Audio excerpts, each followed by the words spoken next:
Hello, welcome back, or if you're new here, welcome here. I'm Julie, I read books over here, and today we are starting a new one. It is Swim, Why We Love the Water by Lynn Sherr. So thanks for joining me for the beginning of this one. We'll see how far we get in this first section. If you want to follow along with the book with us, consider subscribing. And if you like it, give me a thumb, comment if you like the book.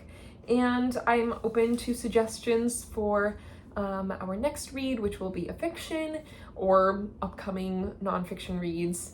And I always check at the library or where I can source the books to read them for you. But that's all up top. Let's get into this one. Swim, Why We Love Water by Lynn Sherr. It's got a table of contents, so you can use that. We may use that just for finding the sections as we get into the different parts of the book.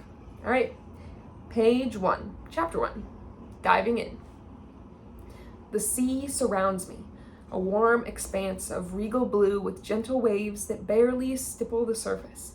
The calm is deceptive. I'm trying to cut through a relentless cross-current with firm strokes of my own. Right arm, left arm, roll, breathe. The water lifts me. The land, another continent, seems distant. Relax, I tell myself. You'll make it. This is the Hellespont, known today as the Dardanelles, the storied channel separating Europe from Asia in western Turkey. Geographically, I am moving from one continent to the other, a passage more sensibly traveled by boat or plane. Historically, I am swimming at the threshold of what was once the known world. Ahead of me, on the eastern shore, lie the ruins of Troy, site of the decade-long war recounted in Homer's Iliad that first confirmed the horrors of battle, an epic fought 3,200 years ago. Behind me, rest the memorials to the men of both sides who died in the brutal Gallipoli campaign of World War I. The Swimmers' War, it's been called, for the innocents who bathed daily in the seas that soon ran red with their blood. These empty battlefields bracket centuries of conflicts over control of the waters that now buoy my body. Hittites, Mysians, Greeks, Persians, Romans, Ottomans, Genoese, Venetians, Byzantines, Turks, all have ruled here. Achilles and Hector fought to the death for this fluid corridor. The Persian king Xerxes crossed it from Asia on a bridge of ships to invade the Greek settlements, after petulantly lashing the sea with whips when a storm destroyed his first attempt. Alexander the Great reversed direction to take them back. Jason sailed the Argo from here in search of the Golden Fleece. The fleece itself had swathed the flying ram on which Princess Helle escaped from her wicked stepmother. When Helle fell into this sea, it took her name, Sea of Helle, or Hellespont. History was transformed and empires crumbled in the wake of these mystic waters.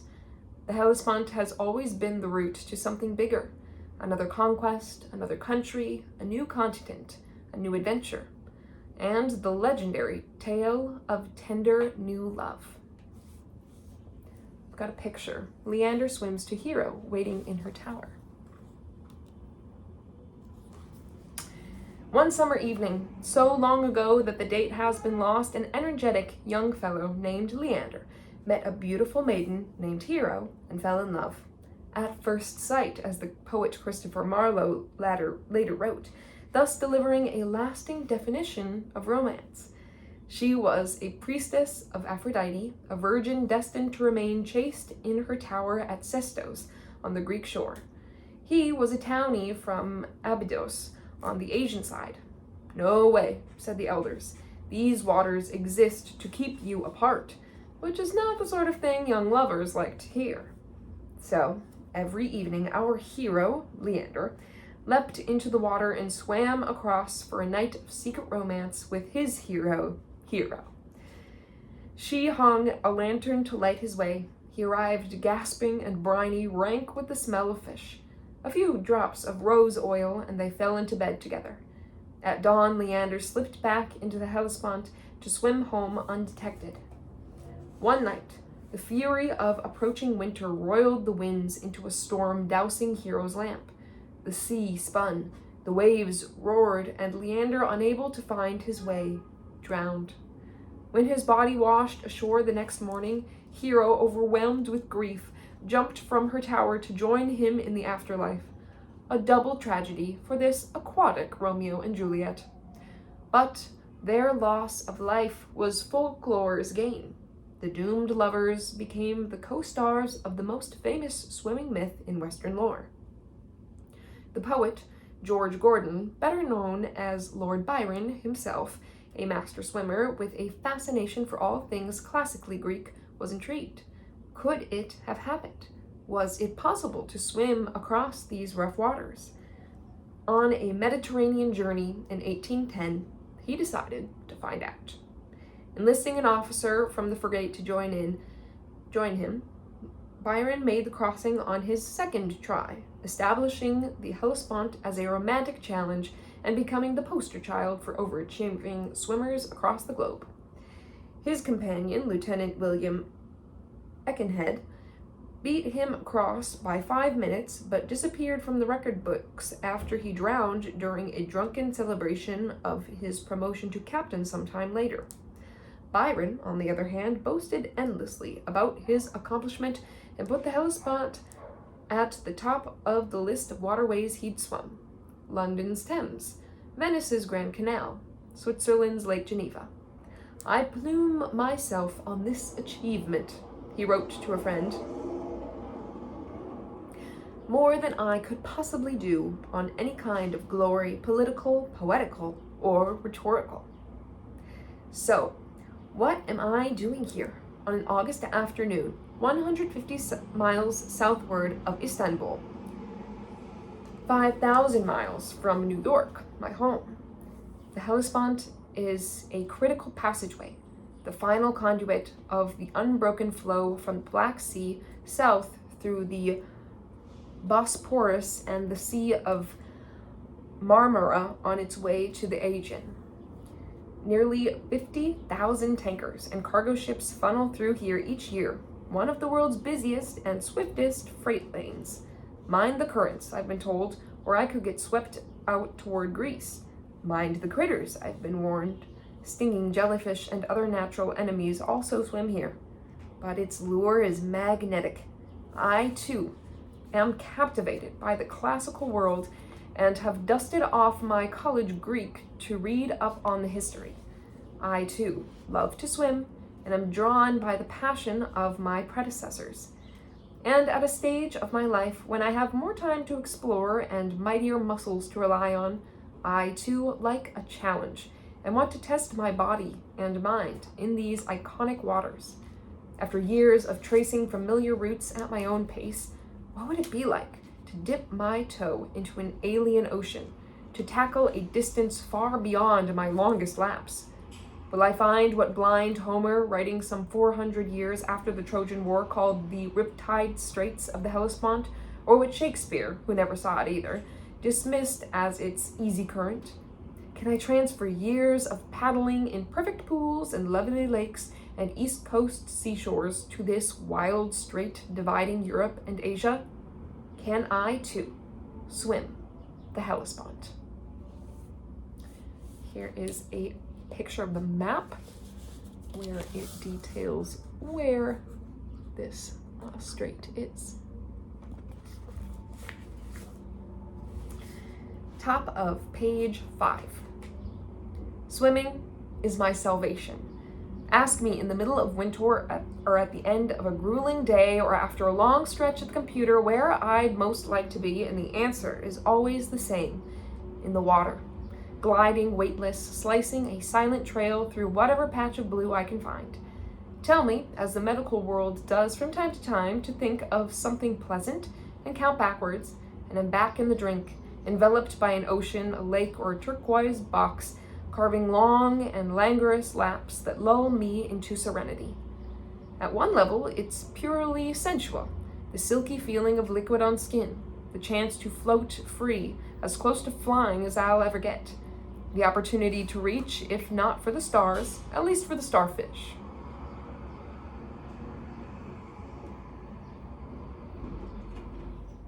Swimming stretches my body beyond its earthly limits, helping to soothe every ache and caress every muscle.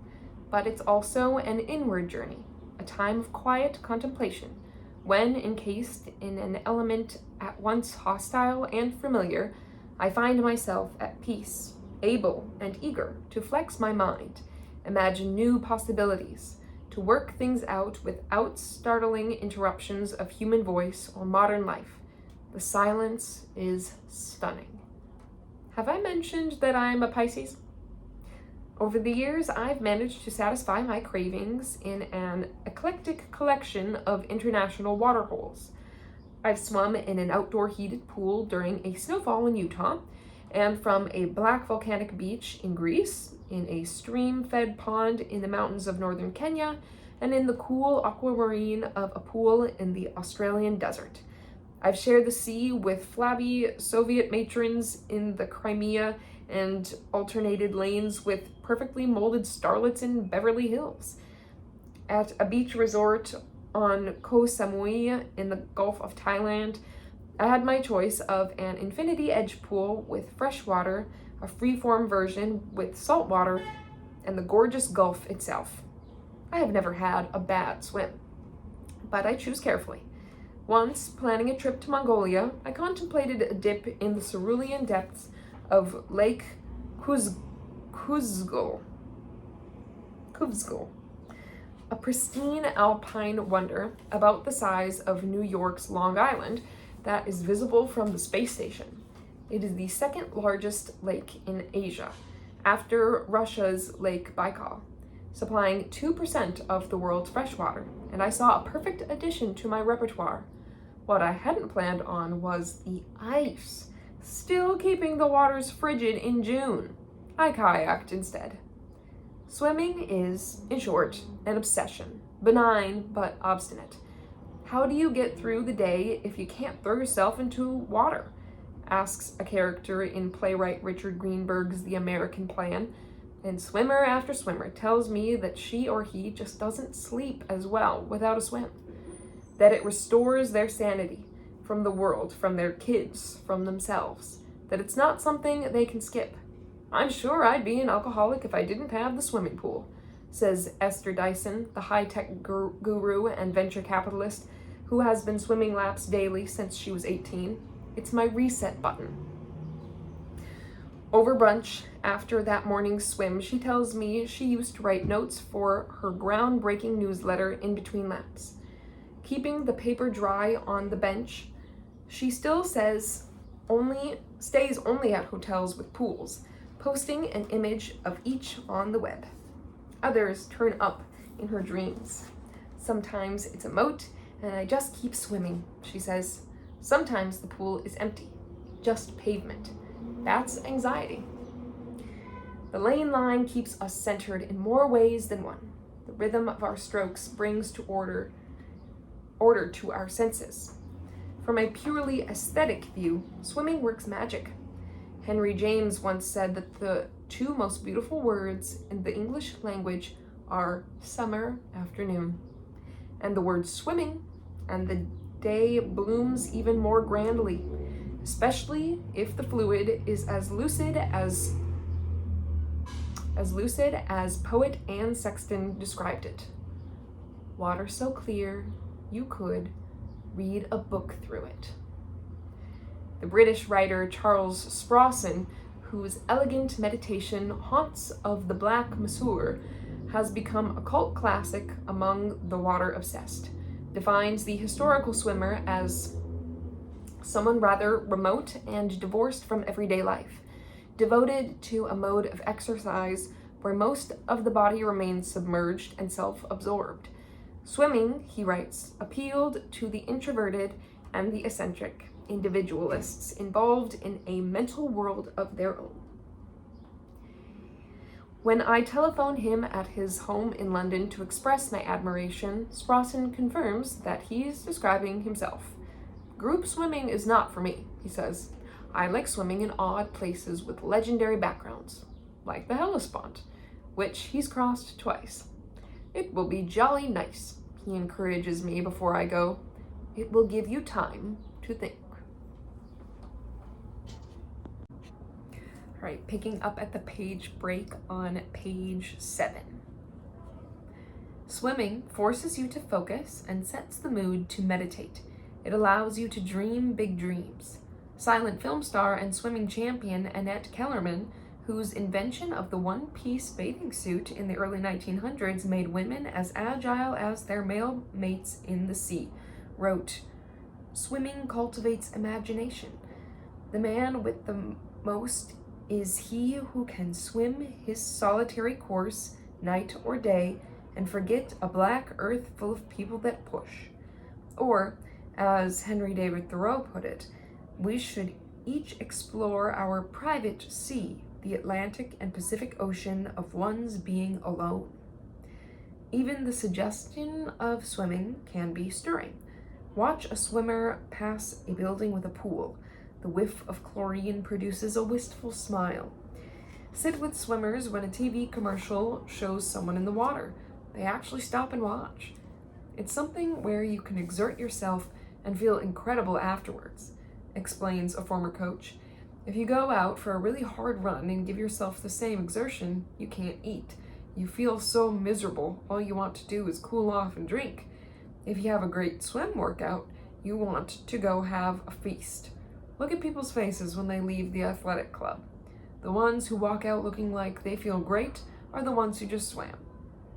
Swimmers are special, a swim mom tells me, so focused on their sport, so disciplined about their workouts they have to do well in school. A former competitor says he used to resent it when he was introduced as the swimmer because it made him feel like an outsider. Now he's proud of it because it takes a lot of commitment and because I know that I can survive. Swimming is brimming with idioms about our struggle for survival, about striving and thriving in an occasionally hostile world. Striking out as an iconoclast, you're swimming against the tide. Getting nowhere, you're treading water. Wrong about something, you're all wet. That one's insidious. For many of us, wet can be wonderful. How many times have you talked about sticking a toe in, or diving off the deep end, or finding yourself in over your head? And it's not just subprime mortgages that are underwater. We blithely refer to a change in circumstance as the tide turning. The real thing can stop you in your tracks, as one English Channel contender recently learned. 300 yards from the shore, after stroking his way through 18 hours of turbulent waters, he was caught in a turning tide, a surge so powerful he couldn't chop through to the finish line. It's mental torture, his coach Fiona Southwell tells me. You have to dig deep. Southwell, a cheery blonde Brit who completed her own channel crossing at age 51 to compensate for empty nest syndrome when her children went off to college, gives me the secret to her 19-hour, 22-minute achievement. I tied an imaginary rope to the shore in Dover where I began. The other end was tied to the beach in France, where my 83-year-old parents would be waiting to meet me. Every stroke I took, I imagined pulling myself closer to them. And when I hit a wall, my son reminded me not to let go until I was on French soil. It worked. They were just pulling me in. Life lessons from swimming permeate the foundations of our society, with references in everything from the Bible to rock music. In a 14th century illuminated manuscript accompanying Psalm 69, King David, naked, a crown atop his curls, swims through an ocean of blue waves, the deep waters of despair, praying for salvation. The Talmud says that a Jewish father must do several things for his son: circumcise him, teach him Torah, find him a wife, teach him a trade, and teach him how to swim. According to Rabbi Ann Ebersman, director of Jewish programming at New York's Abraham Joshua Heschel School, that can be interpreted two ways. First, to prevent drowning in a world where trade depended on sea travel. Ships were dangerous, she explains to me. and probably there were stories about drowning. But swimming can also be seen more metaphorically, she goes on. How to take care of yourself, knowing that you can master something by yourself. So, it's a basic skill to get through life, and also a metaphor to get through life. The same point is made by an advisor to Muhammad and one of the major voices of Islam, Umar ibn al-Khattab. Teach your children swimming, archery, and horse riding, he says, a directive often interpreted as serving the soul as well as the body. More contemporary moral guidance comes from the big-hearted blue fish named Dory in the movie Finding Nemo. When Marlin the clownfish gets the grumps, Dory grabs his fin, wriggles onward, and sings, "When life gets you down, do you know what you gotta do? Just keep swimming, swimming, swimming." Andrew Grove, the genius behind Intel, called his memoir about escaping from war-ravaged Hungary "Swimming Across." In it, he talks about his childhood, when he was known as Groff. And he relates the story of his favorite high school teacher, Mr. Valensky, addressing assorted parents at a school meeting. "Life is like a big lake," he tells them. "All the boys get in the water at one end and start swimming. Not all of them will swim across, but one of them, I'm sure, will. That one is Groff." Grove recalls that his parents told so many people about the story that over time my swimming across the lake of life became a family cliche. But I continued to get some encouragement from each telling. I hoped Mr. Valensky was right. He was. Grove got out and up. He ends his memoir this way: "I am still swimming." Me too. Which is what this book is about. It's a celebration of swimming and the effect it has on our lives. It's an inquiry into why we swim, the lure, the hold, the timeless enchantment of being in the water. It's a look at how swimming has changed over the years and how this ancient activity is becoming more social than solitary today. It's about our relationship with the water, with our fishy forebears, and with, suck in your stomachs, class, the costumes that we wear. You'll even find a few songs to make the laps go by more quickly. It's also about my progress in the Hellespont. Byron was 22 when he crossed it, in an hour and 10 minutes. I assume that Leander's nocturnal outings took half as long, perhaps before he was 16.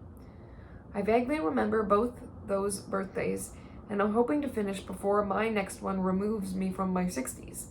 I've chosen this body of water carefully, wide enough to challenge me, reasonable enough to think I might make it. Might. I've airily assured friends that if I stop part way, it won't matter, just trying is enough. It's a bluff.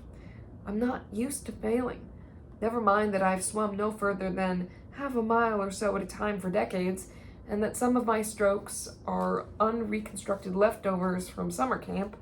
I've trained hard for 8 months in pools and bays and oceans, plumbing my own untapped limits while chasing this more tangible goal. Breaking the surface of anything is both thrilling and frightening. A body of water, all the more so, as the ripples set off by our fingertips merely hint at the mystery of what lies below. And then it's as if you were never there. Water mends itself, sealing over the slightest intrusion so someone else, or you, can try again. There's an image that intrigues me. A young man painted on a tomb in ancient Paestum in Italy, soaring headfirst into the water, or wherever his final destination might be. You can't see his target, but his ease and elation are enviable. He trusts what he'll find, even though he can't be sure what it is. That's where I'm headed to. If you're a swimmer, you know the feeling. If you're not, I hope you'll take a look, take some lessons, and dive in yourself. Swimming is magical. It can also save your life. Here's a little picture of the image, Diver's Tomb, Pipestone. And that is the end of chapter 1. We've got a little anecdote or extra page, the skinny on dipping. An estimated 51.9 million Americans swim at least 6 times each year, 1 in 6 of us, making it the 3rd most popular sports activity after walking and working out. A much smaller but far more dedicated group, 6.3 million, swim at least once a week for fitness or competition. That's a lot fewer than regular runners and bikers, perhaps because swimming requires 5 to 10 times as much energy as crossing the same distance on land.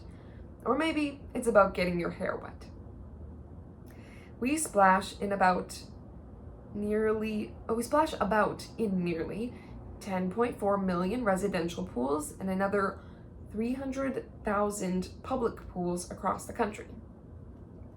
Of the 4 strokes most commonly used today, butterfly, back, breast, free, the fastest is free. It used to be called crawl, a term an upcoming generation will likely stop using altogether, but not me. The 2 words are used interchangeably here. Except for the breaststroke, arms are more important than legs in swimming, providing up to 80% of the power. The swimming pool at your local rec center is likely 25 yards long, which is called the standard Olympic short course. Internationally, yards become meters, which are slightly longer. The pool you see at the Olympics is 50 meters, which is called the long course. Most pools in American backyards are 40 feet. How to measure your own laps? In a 25-yard pool, 71 lengths equal 1 mile. In a 40-foot pool, 132 lengths equal 1 mile. The racing community measures it differently. To them, 66 lengths of a 25-yard pool make a mile. Don't ask. It's a gift. Pools used to be called tanks. Whether they were actual tanks full of water or just holes in the ground, what you wore in a tank was a tank suit. Brenda Potemkin wore a black one in Philip Roth's Goodbye Columbus. Decades later, changing its name to maillot has not lessened the angst over fitting into one. Salt water is more buoyant than fresh cold water, more than warm. Both will keep you afloat. The first person to swim the English Channel was Matthew Webb in 1875. First woman, America's Gertrude Ederle in 1926. Number of people who have swum the channel to date, around 900. Most jaw-dropping channel feat so far, a triple crossing. That's across, back, and across again. I don't know why either. Weirdest swimming spin-off, underwater hockey.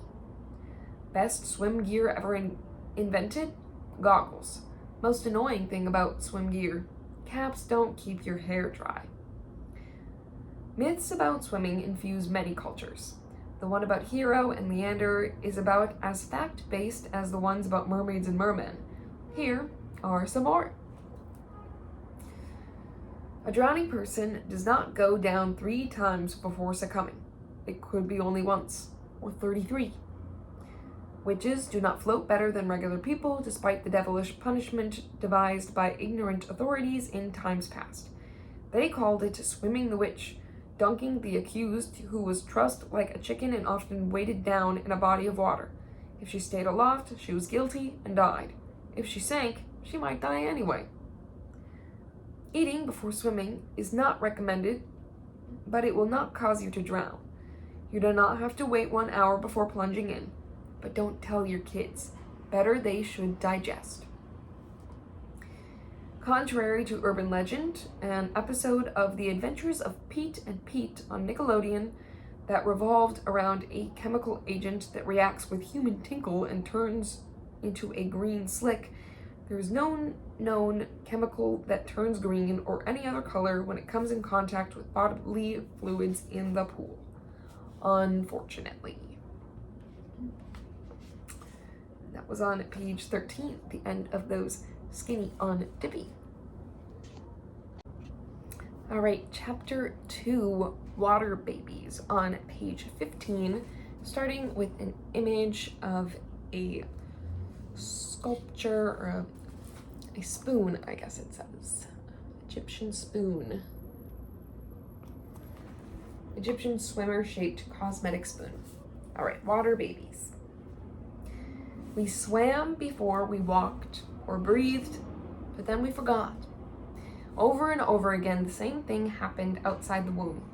Swimming was practiced regularly in ancient times, but virtually disappeared for centuries.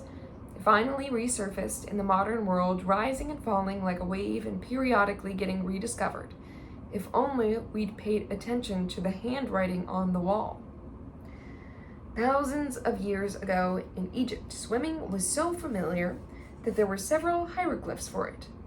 Fashionable ladies applied their makeup from long, slender spoons sculpted like a female swimmer's body.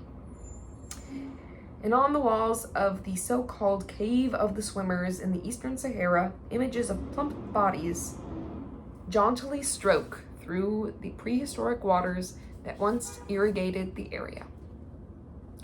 The goldfish-sized figures, relics of an era before climate change dried up their sea, are the real-life version of the memories invoked by the wounded airman in Michael Ondaatje's The English Patient, a dreamy fusion of time past and present. The author chose the granite grotto as his backdrop, he told me, because it seemed so primal, swimming in the desert. At least one archaeologist suggests that the blissful figures may be gliding to the underworld, not the next beach, but even that would have required knowledge of strokes. In other words, there wasn't one of those first brave person to eat an oyster moments. Swimming was so deeply embedded in the culture of classical Greece, Plato quotes the proverb, well known in 360 BCE, that calling men ignorant means they know neither how to read nor how to swim. Alexander the Great rued the ignominy. Most miserable man that I am, he lamented, as his Macedonian troops faced a wide river before an enemy citadel. Why, pray, have I not learned to swim? For Socrates, it was a critical life skill. Swimming, he said, saves a man from death. That the men of antiquity addressed themselves only to other men didn't stop many women, real and imagined, from doing as they pleased.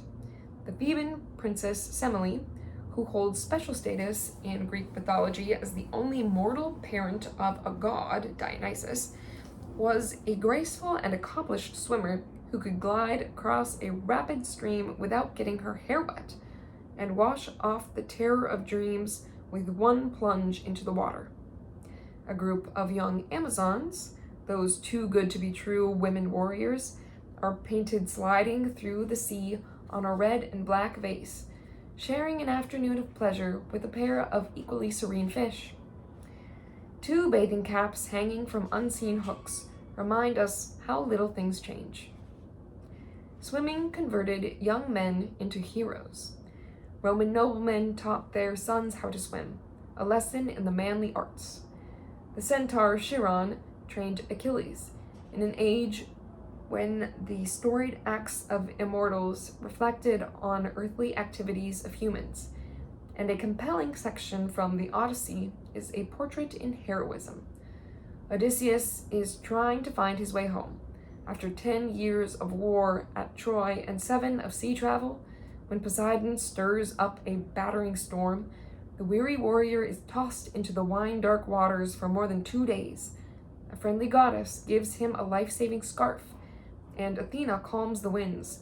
But what ultimately powers Odysseus through the murderous waves is his own extraordinary skill. He dove headfirst into the sea, Homer tells us, stretched out his arms and stroked for life itself. Swimming was also one of the martial arts. A series of reliefs from the 9th century BCE depicts the Battle of Nineveh in ancient Assyria near modern-day Mosul in northern Iraq. The warriors exhibit an impressive range of aquatic skills. One muscular fellow with bulging biceps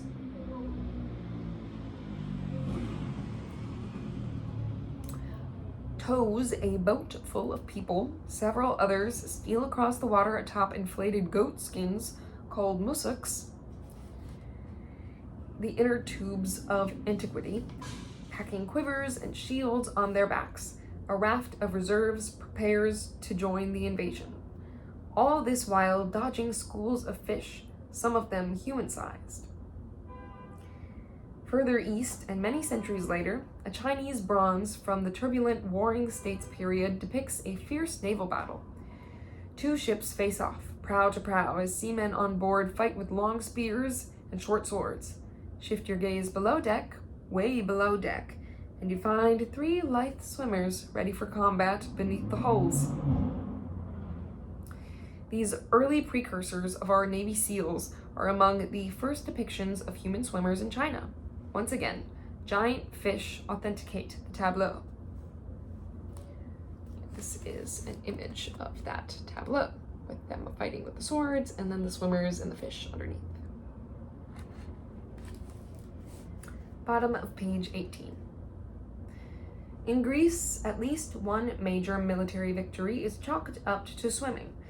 During the Persian War in 480 BCE, a noted diver named Silius and his talented daughter, Siana, or Hydna, swam underwater to cut the anchor lines of the Persian ships in the Bay of Salamis. The chaos that followed led to pitched warfare and Greek triumph, not least because of their mismatched aquatic skills. Of the Greeks, there died only a few, wrote Herodotus, for as they were able to swim, all those that were not slain outright by the enemy escaped from the sinking vessels and swam across to Salamis. But on the side of the barbarians, more perished by drowning than in any other way, since they did not know how to swim. Not every part of the story holds up. Legend says the talented Silius then swam underwater to report his success to the Greeks at Artemisium, some 8 miles distant. In my opinion, Herodotus writes, he came by boat. In Rome, Publius Horatius Cocles famously held off the Etruscan invasion single-handedly while his colleagues destroyed the bridge over the Tiber. Then he swam to safety, a heroic crossing while gravely wounded, bearing full arms. He lost neither them nor his life. No less audacious was the later female version, when a young Roman named Cloelia escaped the same Etruscan aggressors by leading her sister hostages to freedom in a daring swim across the Tiber. Both stories are likely legendary, but that is beside the point. Swimming was part of the conversation in Rome, a symbol of valor and a mark of respect. The most prominent Roman to swim for the glory of the Republic was Julius Caesar. During the revolt against him in Alexandria, he tore himself away from Cleopatra and, ducking swords and Egyptian ships, threw himself into the sea with great difficulty, escaped by swimming, according to Plutarch. Historians note that Caesar, then in his 50s, swam nearly 300 meters. That's 6 lengths of an Olympic pool, clenching his sword and his purple cloak in his teeth, his papers held high above his head. As a result of his one-armed sprint, Ptolemy was slain and Cleopatra declared Queen of Egypt. While Caesar wisely removed his cloak to facilitate his escape in Egypt, swimming with heavy metal became a symbol of Roman pride. Scipio Africanus taught each of his soldiers to stem the billows of the sea with his breastplate on, an awkward but handy trick. Their role models were dramatic tribesmen known to ford the most turbulent streams clad head to toe in iron. By the 4th century CE, the author Prejudice recommended that the entire army be trained to swim and included in his text a helpful, if not improbable, illustration of a fully sheathed soldier marching along the floor of the river with only his sword clearing the surface. How he was to breathe was not explained. The nearby fish have no such problem. Here is an image of that unlikely wardrobe for a Roman swimming soldier from Prejudice.